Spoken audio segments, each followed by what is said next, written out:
Vanachari Jamunatira Jaya Radha Madhava Kunja Vihari Jaya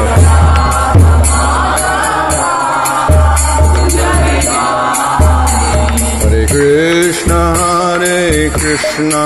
Krishna Krishna Hare Hare Hare Rama Rama Rama Hare Hare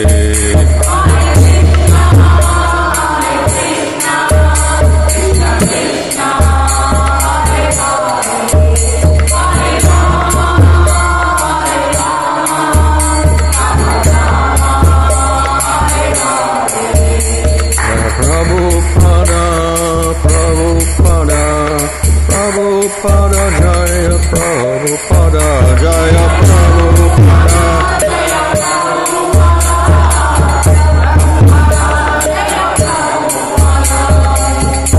Om Shri Prabhupada also Tadasasi Swadesi Bhaktivinoda Swami Prabhupada Ki Jai Namacharya Haridas Thakur Ki Jai Prem Sagaho Sri Krishna Chaitanya Prabhu Nityananda Sri Advaita Gadadhar Shri Gaur Bhaktivinoda Ki Jai Sri Sri Radha Krishna Gopa Gopinath Shyamakunda Radha Kudda Giri Govardhan Ki Jai Shri Vrindavan Dham Ki Jai Navadvip Dham Ki Jai Gang Shamona Tulsi Bhakti Devi Ki Jai Ananda Koti Vaishnava Vrinda Ki Jai Samaveta Bhakti Vrinda Ki Jai Gop Premanandi All glories to the assembled devotees All glories to the assembled devotees All glories to the assembled devotees All glories to Sri Guru and Sri Guranga All glories to Srila Prabhupada Om Namo Bhagavate Vasudevaya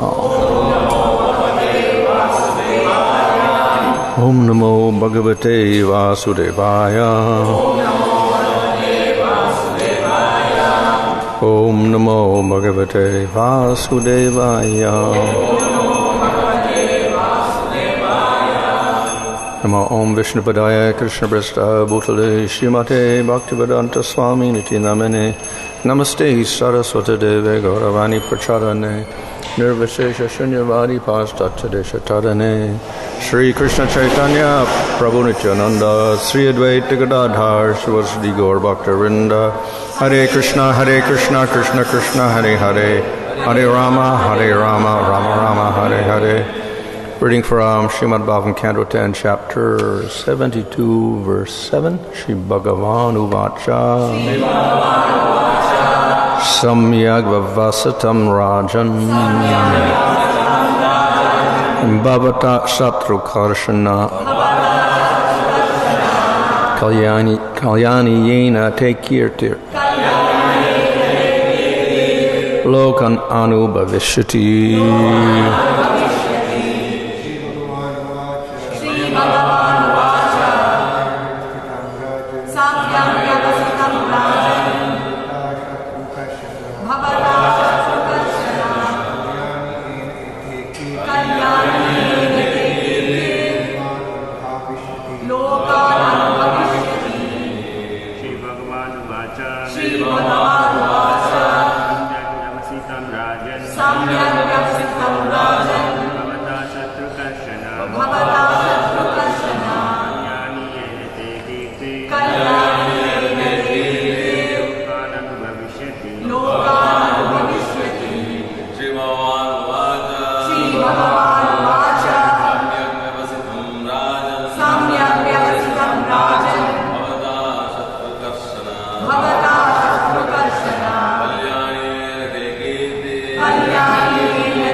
Sri Bhagavatham Vacha.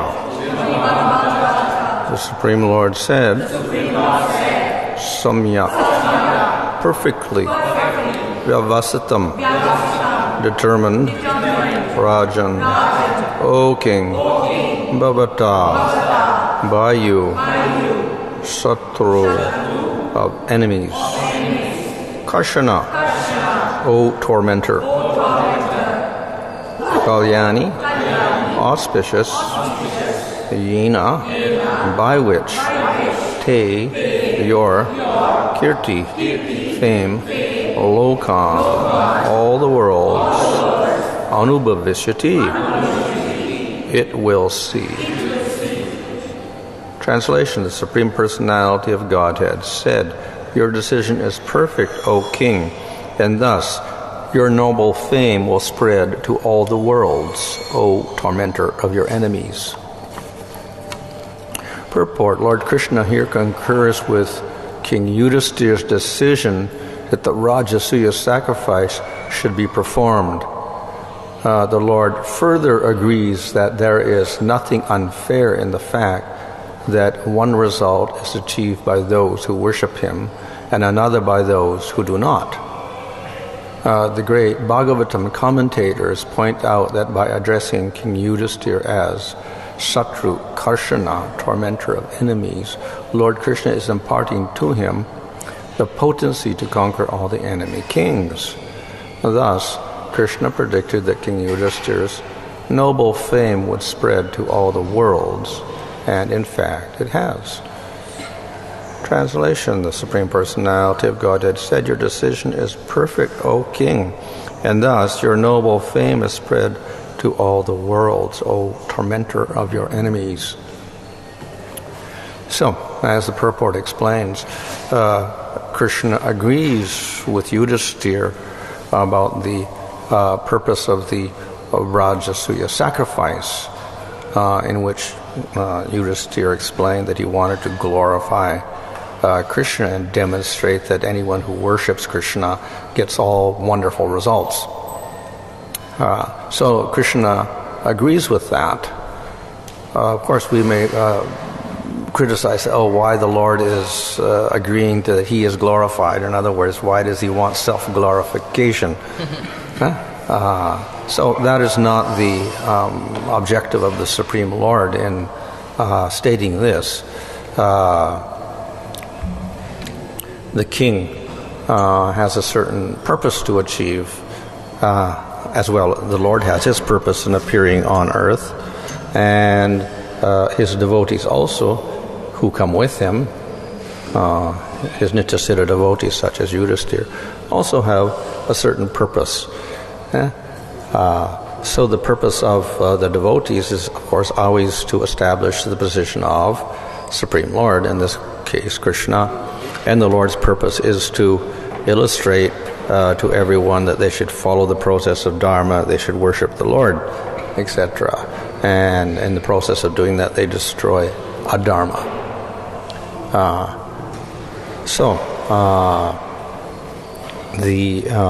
On the Lord's part, it's not that he desires worship or glorification, etc. But he is certainly pleased by the affection that is shown by the persons. So the glorification is not important for the Lord, it's the show of affection. And we can also argue, well, the Lord should not desire affection from anyone also.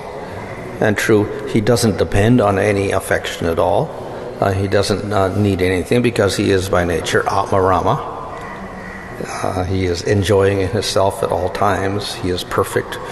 So in one sense, he doesn't need anything. So why would he want people to worship him? So it's not that he wants people to worship him, but when someone displays affection, then it is natural that the other person responds to that. And he should respond with affection also. So it's just natural. this is also natural for the Supreme Lord. If someone expresses affection, the Lord is affectionate to that person. So it's not that he desires that a person must worship him or anything, but when a person shows affection, which is demonstrated by some type of worship or glorification, then the Lord is very pleased with that, and he shows his display of affection to that devotee by doing different things or saying different things. Of course, some people will not accept this at all, even though they appreciate spiritual life. Those persons become impersonalists. They don't want any exchange of anything. So they end up in this impersonal, peaceful situation. But if we do accept Supreme Lord, then ultimately we should accept there is a relationship between the Lord and the devotee, and it is a relationship of affection, and therefore this exchange must take place. The result, of course, is beneficial for the jiva, because the jiva gets complete satisfaction, complete bliss. And, of course, we can say, well, the Lord doesn't need any benefit because it's always full of bliss. It's true. But this helps increase the bliss. So the Lord is not only blissful, but he's also increasingly blissful all the time. So that increase of bliss is achieved by his interaction with his devotees in various pastimes.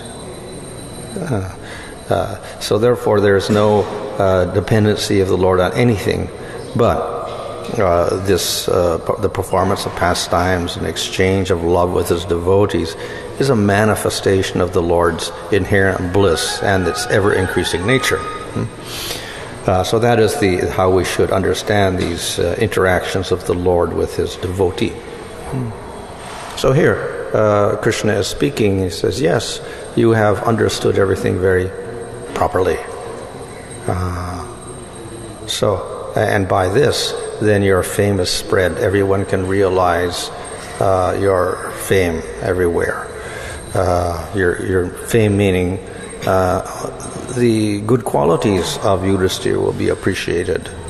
And his major quality is that he is devoted to Krishna.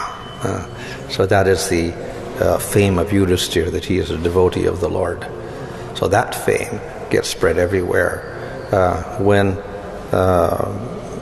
Yudhisthira performs the Rajasuya sacrifice, people understand Yudhisthira is a devotee of the Lord, and because of that, therefore he has this highest position as the ruler of the world.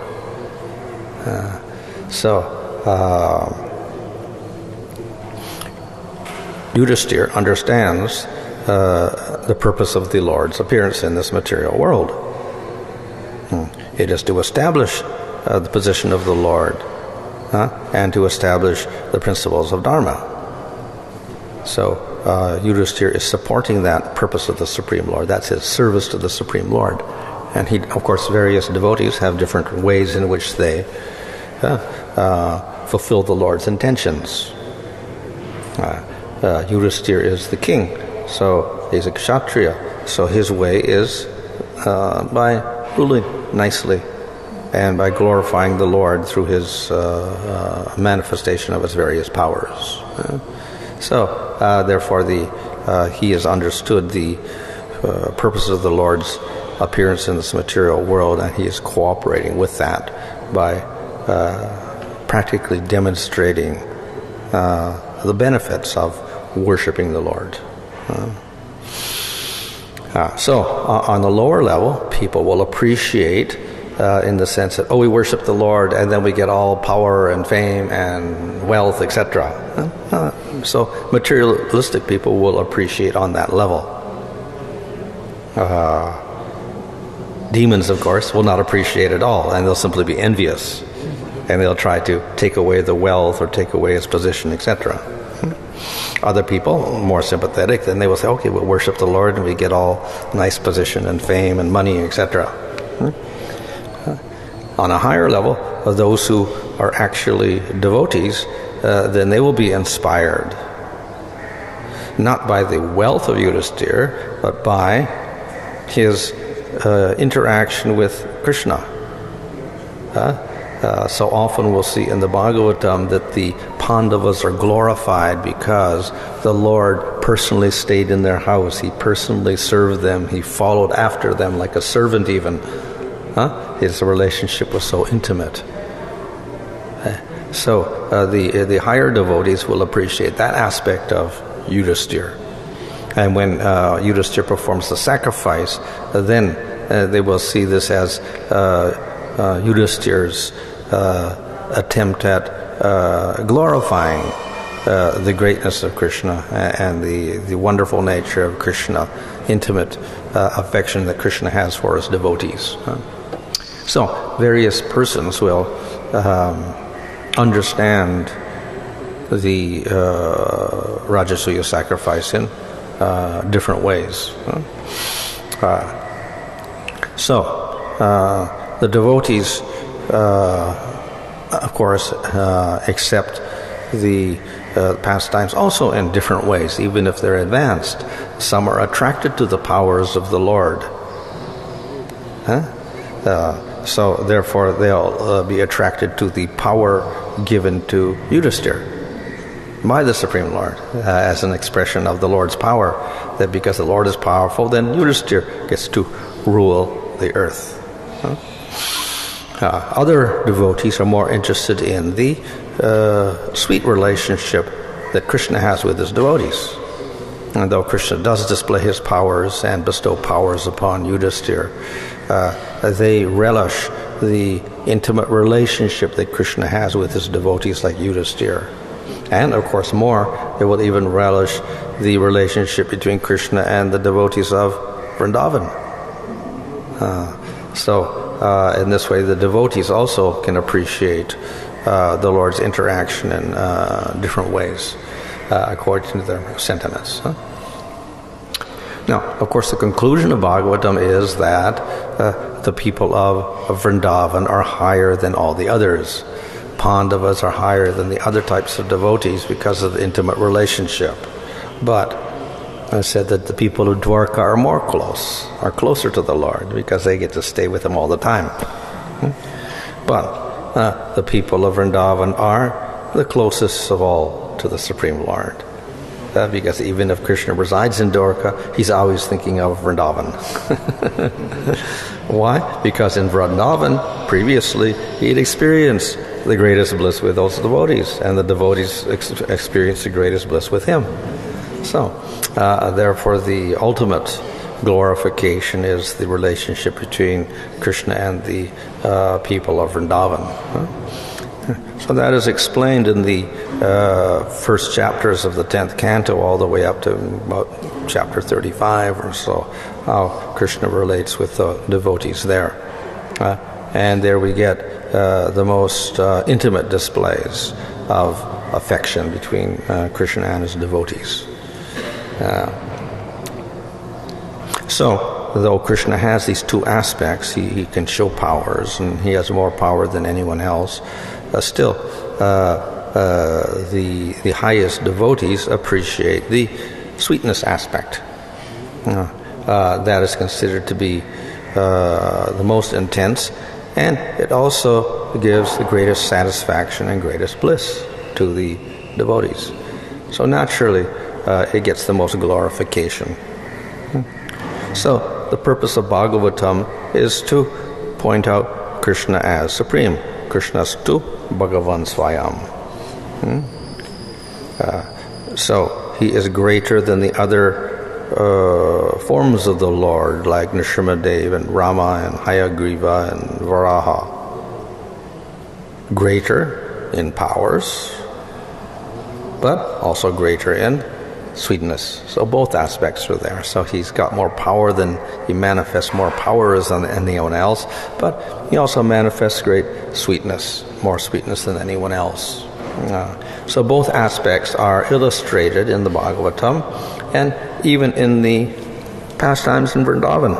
Well, the pastimes in Vrindavan are recognized because of their sweet, intimate nature. The Lord also shows most powers there, more than anyone else. as we see with the Brahma Mohana Lila. Then Krishna shows he's greater than all the Vishnu forms who are creators of universes. So generally, we have in the Nectar of Devotions explained that Vishnu has 60 qualities, 5 more than Shiva. So one of the qualities that distinguish Vishnu from Shiva is that all the universes emanate from the pores of his body. Another is that all the avatars emanate from the Supreme Lord. So Shiva does not create avatars. Shiva does not manifest universes from the pores of his body. So that distinguishes Vishnu. But then, Krishna is the source of all the Vishnu forms that manifest all the universes and all the avatars. So in this way, Krishna is shown to be superior. And Krishna does that in Vrindavan itself.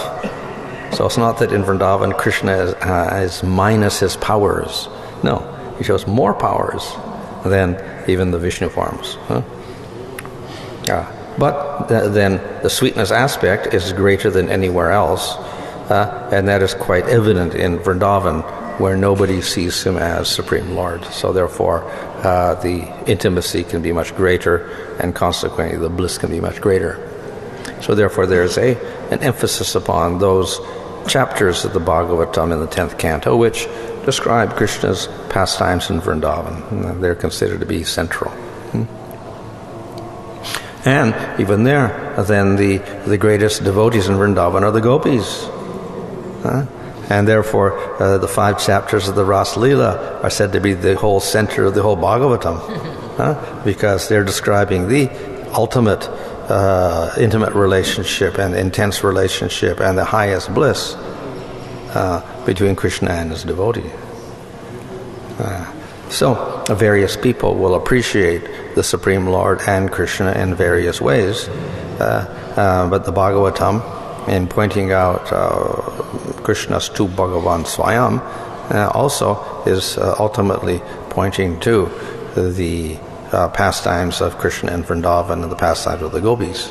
And therefore, at the beginning of Bhagavatam, it is described how the Bhagavatam is the ripened fruit on the desire tree of the Vedas. So why is it the ripened fruit?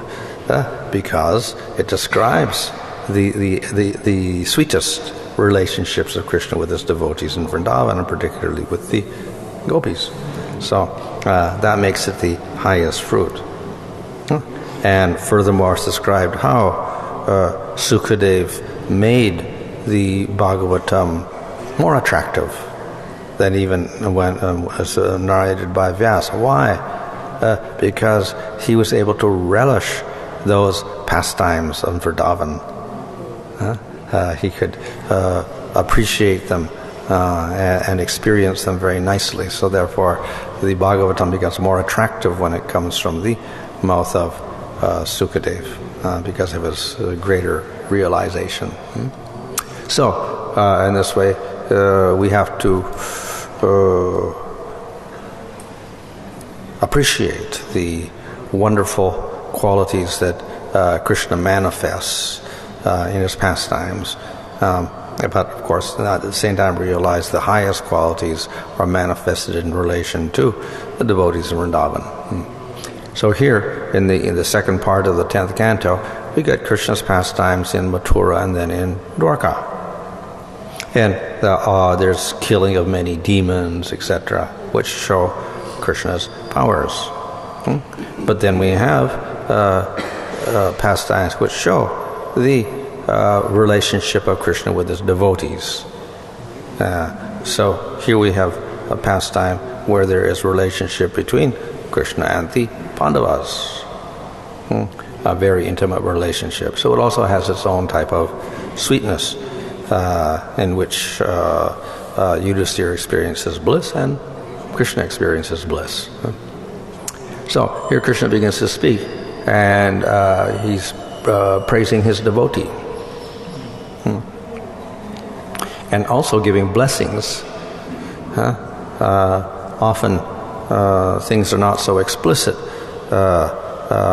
It's contained in a few words. So the blessing here is given by the word Satrukarshana, where Krishna calls out to Yudhisthira in the Bhagavatham and says, "You are the destroyer of the enemies." So therefore, he indicates that the Rajasuya sacrifice will be performed because he cannot do that unless he destroys all the enemies. So the sacrifice will be a success because Yudhisthira is highly qualified and he can rule over the all persons. It is the will of the Lord that Dharma be established, and the authorized kings in the line from Manu are those who rule the world. And Krishna's desire was that the Pandavas rule, not Duryodhana. So it's also the will of the Lord that Yudhisthira takes this position. But not only he's the king, but he's a devotee. So his devotional aspect will be spread all over the world. And thus the intention of Yudhisthira will be fulfilled. His intention was that everyone should understand by worshipping Krishna, everything is attained.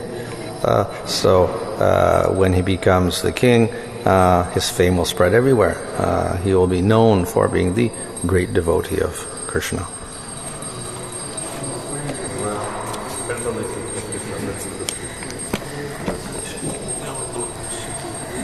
Mostly in this material world you find somebody is glorifying a politician or a celebrity.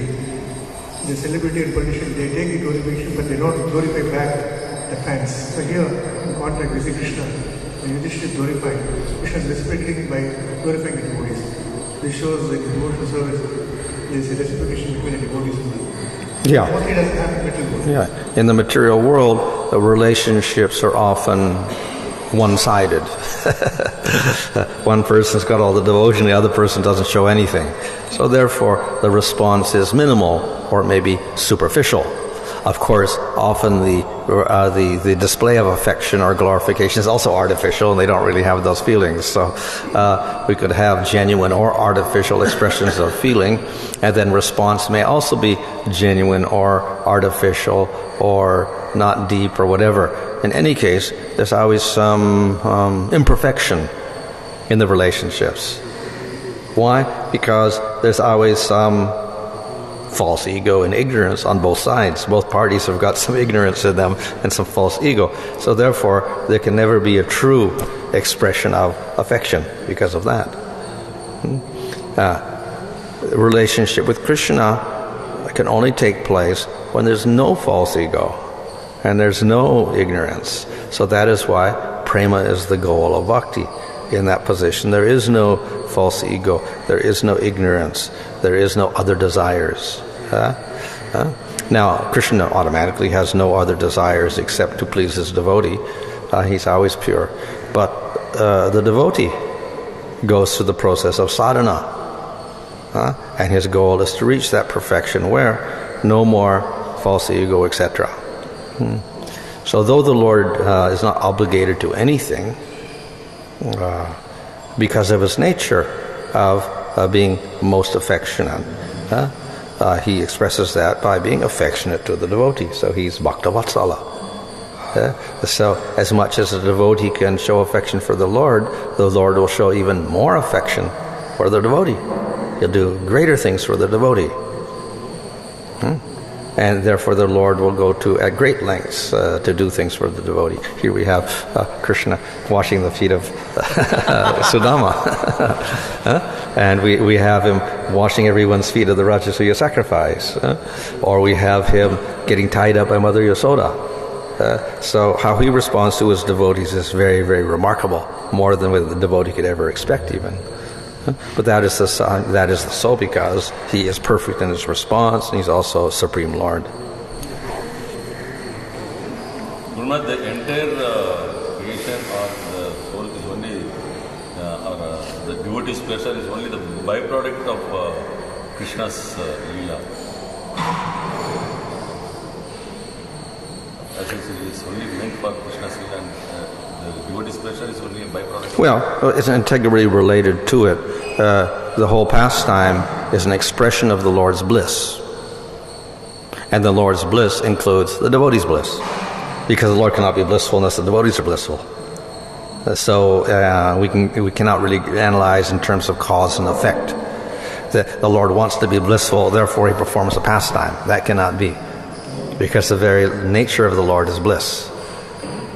So therefore the pastimes are only an expression of his bliss without any particular cause. He has to do this because of this or this. So there's no causal relationship. Because of the nature is bliss, therefore there are pastimes manifest in which there is bliss. And that bliss only exists because there's bliss in Krishna and bliss in the devotees. Sukadeva Goswami, Srimad Bhagavatam, and the original author Vyasadeva seems to put Sukadeva in a higher position in one sense than Vyasadeva himself. Yeah. When he recited the Bhagavatam, then Vyasadeva was also there, Narada, but they were all listening. So yeah, he's glorified more than Vyasadeva even, because of it. He relished the Bhagavatam. Even I think there is explanation regarding this. When Vyasadeva was feeling that, I never heard like this. How he's explaining this is something like that. Yeah, well, because he had that, he relished it. He had some realization of the highest pastimes. So therefore, that manifested when he spoke the Bhagavatam.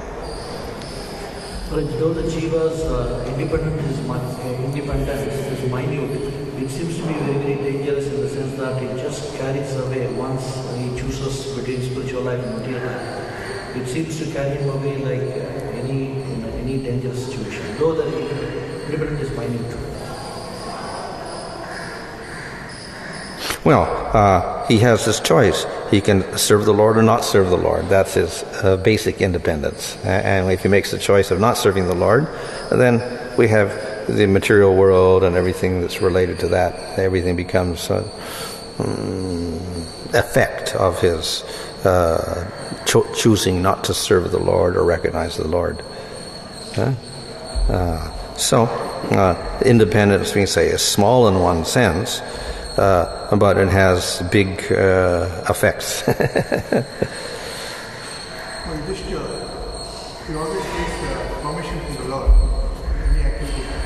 It's surprising thing that when Shakuni invited him for the game of life, he didn't approach the Lord or something like that. Yeah. So we explain all of these things as part of the will of the Supreme Lord. Just as we see Brahma sometimes makes a mistake or whatever, we attribute that to the will of the Lord. Why would he gamble in the first place? Why would he be attracted to gambling? Or why would Parikshit be involved in insulting a Brahmana when he was very respectful to Brahmanas? Why would you get afflicted by thirst and hunger when he had his control of his senses? So it is an arrangement of the Lord for certain pastimes. But why is it we are not able to accept that the ordinary jiva's ignorance is the will of the Lord? Well, that's his free will. Whether he wants to accept the Lord or not, that's his choice. It's not that the Lord wills him to be ignorant. In fact, the opposite. He tries to encourage him not to be ignorant and to accept the Lord, but often the jivas refuse. In that case, the Lord does not force the issue. How can we understand the Lord is allowing his devotees to make a mistake, which will be very favorable for many others? It's a Leela Pada. What's that? Lord is allowing his devotees to make a mistake. Yeah. So that will be very favorable for many other devotees. The power also will be Set example also, it's like The mistakes done by Yudhishthira or Brahma is said to be the will of the Lord. Just like that, the mistakes the jiva does, why not it be the will of the Lord? Why should it be the Because they're not eternal associates of the Lord. Yudhishthira is an eternal associate of the Lord. Brahma is a perfected being also. He was guaranteed in this lifetime you will make no mistakes. So therefore, if he makes a mistake, then it is that. But the Lord doesn't guarantee everybody in the material world is perfect. He doesn't say that. And therefore, everything we do is just the Leela of the Lord. No. So they are special devotees. In that case, why in the assembly of devotees, in ISKCON, when something goes wrong, why we take so heavily? Just take this Lord's wish so that I can if that happens, when things happen personally, yes, that's how the devotee accepts it. He says, it's my karma, and it's the arrangement of the Lord, so I can advance in devotional service. And by that, he gets the mercy of the Lord. we earlier that was explained regarding the purpose of the Lord is to come in the material world. The Lord does some activities himself, and sometimes he engages his devotees also to perform the activities. But and one of the purposes is to destroy the miscreants and to establish the dharma. This is only the secondary. But the Lord can do it in one time. But sometimes we say that he does it slowly. And he doesn't do it one at a time. Yeah. He does it slowly. Yeah. So to increase his pastime, he does it or something. Well, because the jivas, if he does everything instantaneously, no one will even notice it. They won't even know that the Lord did it. In other words, by his will, all the demons can be destroyed. So then, nobody will know that the Lord is involved at all. And then, if the Lord is involved in pastimes, which take place over time, and everyone observes nicely, and then everybody understands, oh, the Lord has done this for this purpose or that purpose or whatever, so they can understand something. If the Lord just did everything, no one would understand anything. They would think maybe chance. Oh, the demon died by chance. So. Like you explained, like Krishna shows both greatness and sweetness in Vrindavan. But normally we see his sweetness more prominent in Vrindavan. Yeah. Greatness we see very rare. Even people don't know. So even sometimes this. Well, he displays it, like he kills Putana when he's a baby. So that's a great display of power, but nobody realized Krishna did it. Yeah. And my point is that even those brothers, they are not aware that they are Krishna. Yeah. Even they don't believe also that how can he does it. Yeah. But we can understand it. We appreciate it. So the people of Vrindavan don't see the power aspect or don't appreciate it so much because they're not interested in Krishna as Supreme Lord. But it seems that his greatness is more prominent in outside of Vrindavan. Well, the realization of his greatness is more prominent. Not that he did any particularly more great killing of demons, because he killed so many demons in Vrindavan itself. But the appreciation and realization of killing the demons is more prominent. But they are normally, whatever this demon killing Krishna in Vrindavan, they are all like single, one like this. But we see the one, he does mass killing. Not that. Well, usually he doesn't do it himself. He has all the yadus and everyone else involved as well in that. So it's not just that Krishna kills, but others are also involved in it. And then to the Battle of Kurukshetra, he didn't fight at all. But still he does something. Well, yes, arranged, but it's through his devotees. So he lets his devotees do it. When Lord Brahma was entrusted with the secondary creation services, he was guaranteed by God that he will be bewildered and he will be protected, he will be in alignment with the Lord's will. But still it appears there are some cases of his going after his own daughter, bewildered by Krishna's the Brahma Lila. What should we understand about it? He was assured that he will be protected, but still he is bewildered. Well, so then it's described that actually it's arrangement of the Lord for his pastime. Brahma was bewildered, and therefore we can't blame Brahma for trying to trick Krishna and doing all the stealing. It was under the Lord's will itself. His Leela Shakti arranged this.